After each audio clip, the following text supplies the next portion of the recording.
Coral reefs are the foundation for the sea's ecology, providing habitats for 25% of all sea life.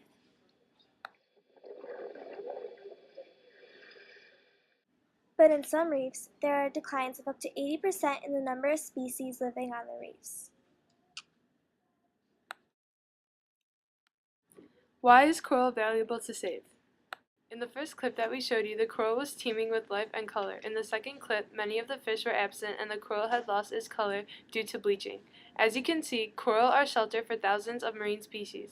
It's where they find food, nurse, and it's their home. Also, coral provides natural protection from storage surges, and it is a hotspot for tourism industries. For example, the Florida Keys make $1.6 billion annually off of coral reefs. What exactly are coral and why are they endangered? Coral are animals that cannot move, and they can only be found in very shallow water because they need sunlight to survive. They feed on very small fish and planktonic animals, and they feed on them by reaching out their tentacles. They are starting to become endangered because the sea level of the water is starting to become much higher, so the coral is starting to become much deeper in the water, which causes them not to receive any sunlight. Also, the sea water is starting to increase in temperature, which causes them to die out because they start bleaching, which is how coral reacts to stress of warm water, and they start getting rid of the colorful algae that lives inside of them. What is the future outlook for coral?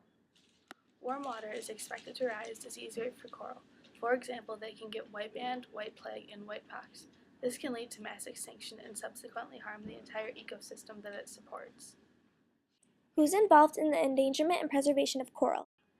The people who are involved in the endangerment of the coral reef are humans. The humans use the coral reef as a tourist attraction.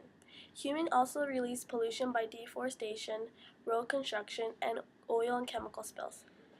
These result to diseases and even death to coral reef. The people who are involved in the preservation of the species are the U.S. Coral Reef Task Force and the international and U.S. reef initiatives. What can we do as voters to help coral? Report dumping into oceans. Volunteer for beach or reef cleanup and help support organizations that protect coral reefs. Conserve water and recycle. And don't anchor on coral because it takes some decades to redevelop. So it's your choice. Do you want our coral reefs to look like this? Or like this?